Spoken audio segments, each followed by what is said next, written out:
The forest was quiet, the kind of silence that made even birds think twice before singing, and in the middle of it all lived Eldon Briggs, an old mechanic with a crooked back and oil-stained hands who hadn't spoken to another soul in years. Not since the aliens came and claimed Earth as their garden planet, building their tall silver towers in the skies while leaving the wildlands untouched except to watch from a distance. Eldon didn't care much for them, the Lords, as people had come to call them, strange glowing beings that stood like statues in the trees, never speaking, just watching with golden eyes that blinked too slowly, and some said they were peaceful, some said dangerous. But to Eldon they were just background noise, like the wind, until the day the ship fell from the sky like a broken star, crashing hard in the woods not far from his cabin, with a sound that shook the ground, and sent birds flying in every direction. He grabbed his lantern and toolbox and walked toward the smoke, his breath tight in his chest, not from fear but from something like curiosity, the kind he used to feel back when machines still excited him, and when he reached the clearing he froze, because the thing in front of him was like nothing he had ever seen, not even in the old war files or broken tech catalogs. Sleek, dark metal with a glowing blue seam running down the center, and it hummed faintly like it was alive, but broken. He didn't see a pilot, no body, just that wounded machine lying there like a sleeping beast, and something deep inside him stirred, something older than fear, something that whispered, "Fix it." So Eldon did what he knew best. He got to work, dragging one piece at a time back to his shed. Over the next 3 days, building a platform from scrap wood, carefully opening panels and looking at circuits that pulsed like veins, not wires. And he talked to it as he worked, telling it stories about the old world, about engines and grease and the joy of solving a puzzle, not knowing the ship was listening, learning. And far above, in the tall trees, the alien lords gathered silently, more than usual now, standing like guardians,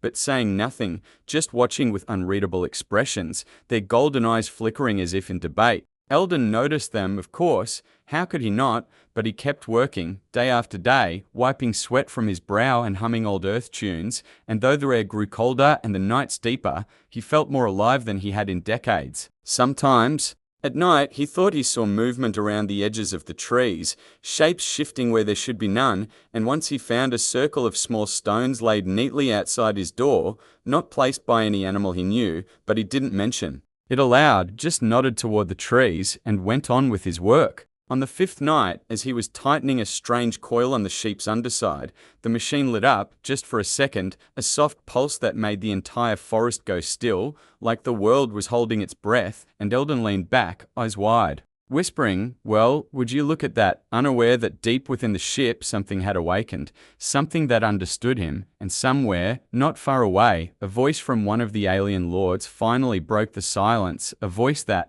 said in a low hum, "He is not afraid." And the others turned their glowing eyes toward the shed with something like surprise, or was it concern, because they had watched humans for many years, but none had ever touched the fallen ships, none had dared fix what was not theirs. And now something new had begun, something they could not stop. Because the old man in the woods had done what humans do best, he saw something broken and tried to make it whole again. The days passed slowly, filled with smoke, steam, and the soft hum of unknown power as Eldon Briggs continued to work in the forest shed, his hands blackened with strange oils that didn't quite feel like oil, and his old eyes lit with purpose he hadn't felt since before the world changed, long before the alien lords took the cities and humans scattered like seeds on the wind. The ship, still half buried in parts, had begun to change subtly. Lights blinked when Eldon entered, panels opened for him without tools, and the hum grew warmer, like a heartbeat returning after deep sleep, though Eldon wasn't sure if it was mechanical or something else, something more alive.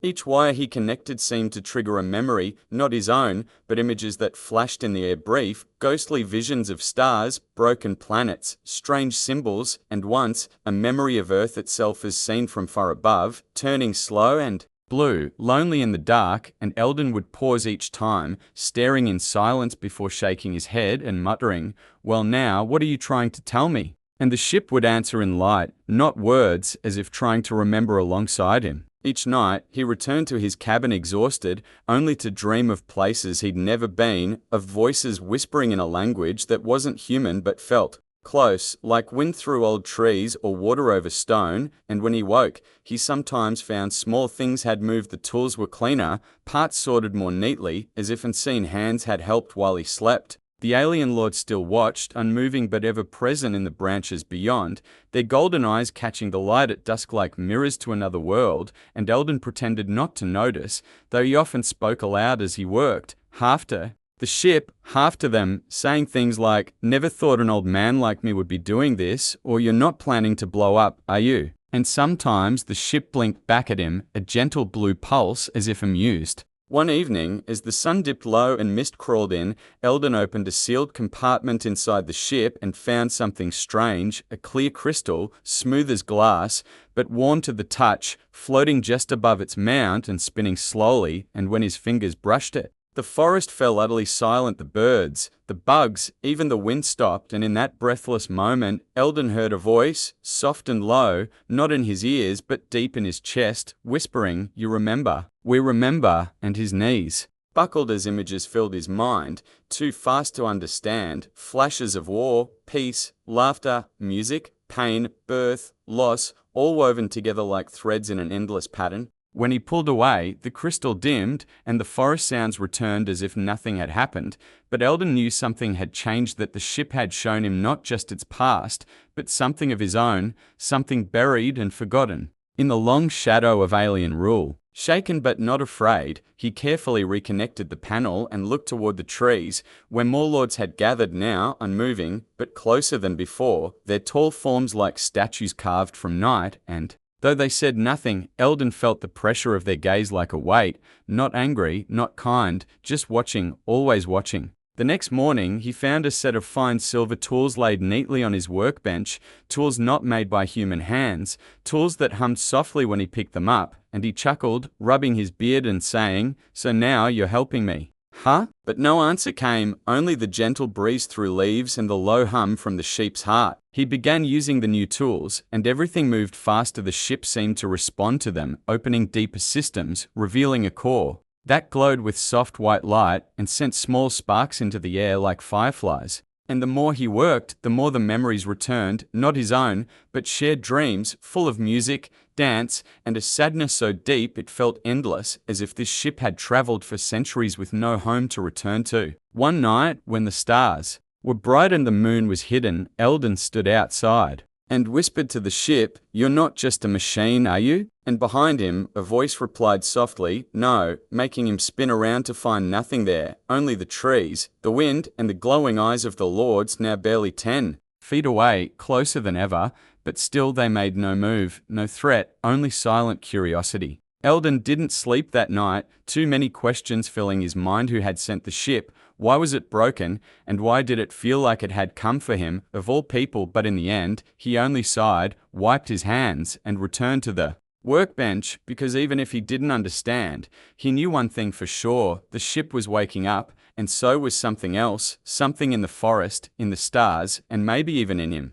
The sky was grey and heavy when Eldon woke, the kind of morning that made even the forest seem unsure of itself, and as he stepped outside his cabin, he felt the difference in the air. The silence had grown thicker, deeper, like the trees themselves were holding their breath, and he noticed at once that the watchers were closer now. The alien lords who had for years kept their distance were now standing just beyond the edge of the clearing, their tall, slender forms still as stone, their golden eyes glowing softly beneath their hoods of bark and metal, and though they didn't speak, Eldon could feel their attention sharp and fixed on him like a blade resting lightly on the back of his neck. He nodded to them with a calm he didn't feel and carried his tools to the ship, which now hummed with steady rhythm, no longer broken but not yet whole, its skin no longer cold but warm to the touch, and as he opened the side panel to continue his work, he found something strange. Wires had been moved, but not by him, as if someone had worked during the night with hands careful and skilled, and beside the tools he had left was a small object,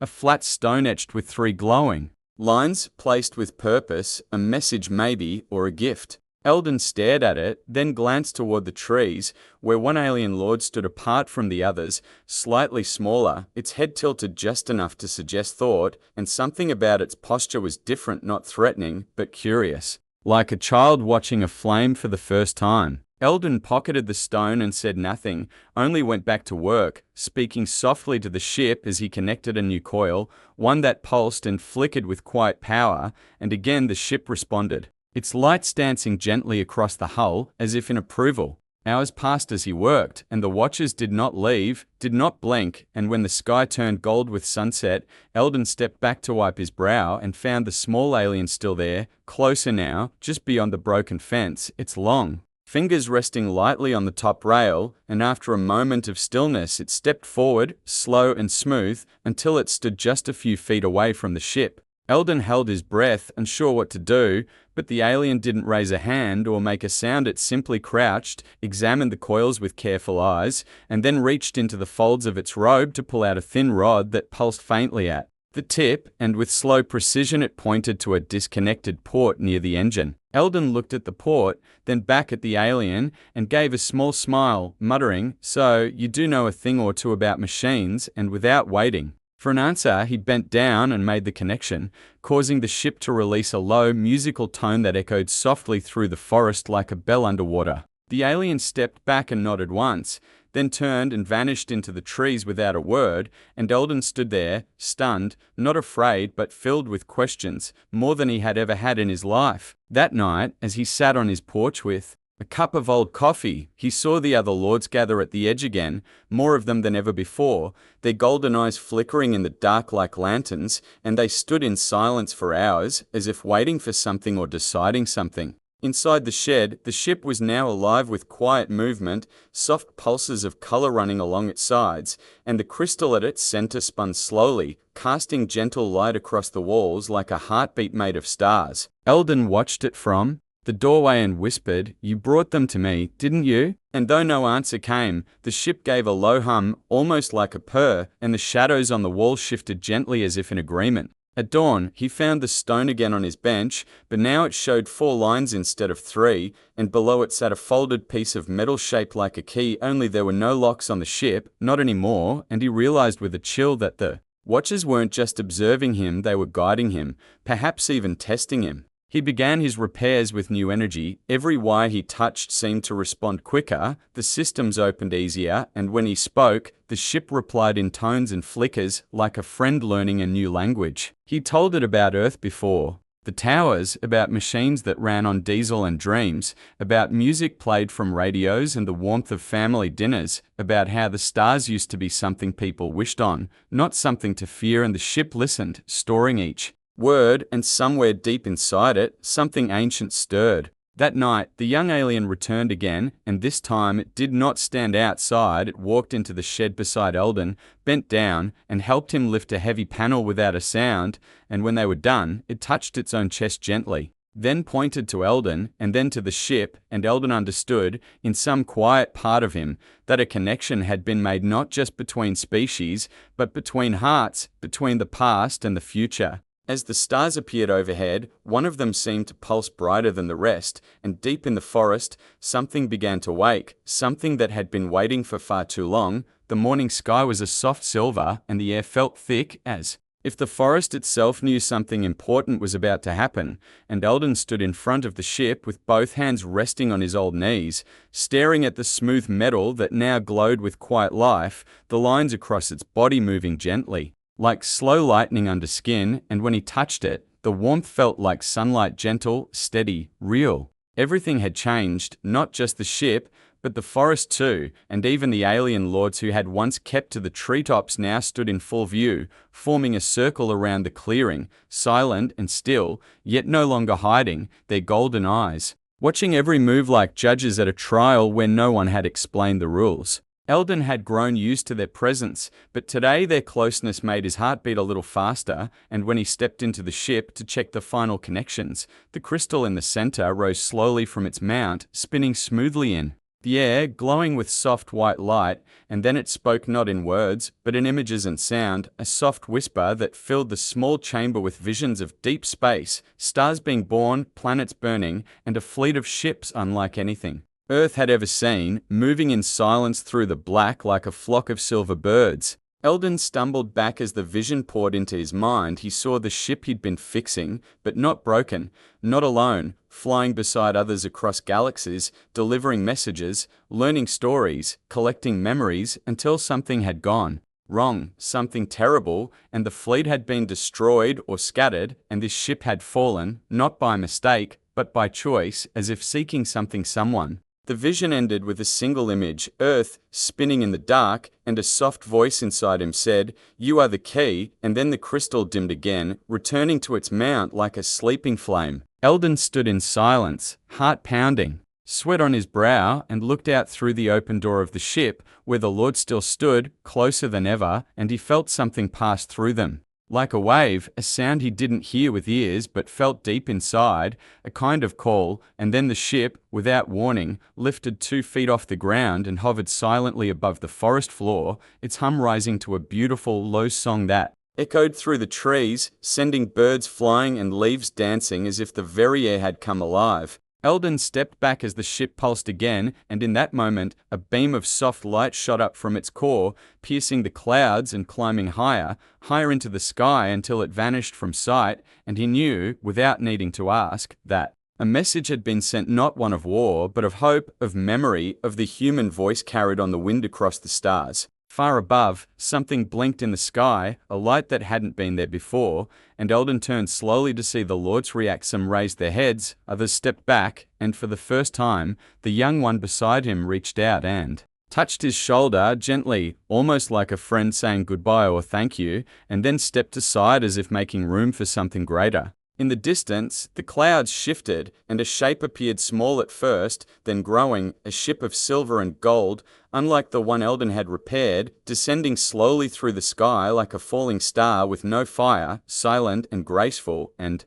as it neared the clearing, the alien lords began to hum, not with fear, but with something else, something like awe or recognition. The ship landed without sound, its surface smooth and alive with light, and Eldon felt the forest lean toward it, every tree, every creature listening as a panel on its side opened and a figure stepped out, tall, slender, but not like the Lords. Something different, something older or maybe newer, and it walked straight to Eldon, stopping just a few feet away, and looked at him, not with glowing eyes, but with clear ones, deep and thoughtful. And when it spoke, its voice was soft and kind, saying only, "You remembered," and Eldon, unsure of what to say, just nodded and replied, "I just fixed what was broken," and the figure smiled, a small, human smile, and reached into its robe to pull out a device, no bigger than a coin, which it placed into Eldon's hand. The coin glowed and projected images, his memories, his work, his stories, all recorded by the ship he had fixed, now shared like a message in a bottle returned to its sender. The figure turned to the ship and bowed slightly, and the alien lords followed, lowering their heads in silence, and Eldon realized then that this was not just about machines or stars or aliens watching from trees. This was about connection, about remembering what made Earth and its people special, not power or size, but the simple courage to care, to repair, to remember. And as the sky cleared and the stars returned, brighter than ever, Eldon sat down on the grass, the device still warm in his hand, and for the first time in many years, he let himself hope, not just for himself, but for the world and for whatever might come next. Eldon sat quietly on the edge of the clearing, the strange coin-like device still glowing faintly in his hand, and though his old bones ached and his hands were stained with grease and age, he felt lighter than he had in years, like something heavy had finally been lifted from his shoulders. Around him, the forest was still, not with fear, but with peace, as if every tree, every leaf, had been waiting for this moment, and above, the stars burned brighter than they had in a long time, no longer distant points of cold light, but warm beacons of possibility. The ship he had repaired now hovered gently in the air, not flying away, not hiding, but waiting, alive and full of quiet power, its surface glowing with soft pulses that matched the rhythm of Eldon's heart. The tall figure who had arrived in the golden ship stood beside him, watching the sky, while the alien lords remained in a wide circle around the clearing, silent but no longer mysterious, their golden eyes now calm, as if some ancient question had finally been answered. Then, without a sound, more ships began to appear above the trees, small ones at first, then larger, descending slowly, one by one, as if the stars themselves were falling, and each one came in peace, bearing no weapons, only curiosity and wonder. And from these ships stepped beings of all shapes and colors, some human-like, others strange, all drawn by the signal Eldon had unknowingly helped send across the galaxy. They came not as conquerors or rulers, but as listeners, explorers, seekers of stories, and Eldon, the quiet mechanic of the forest,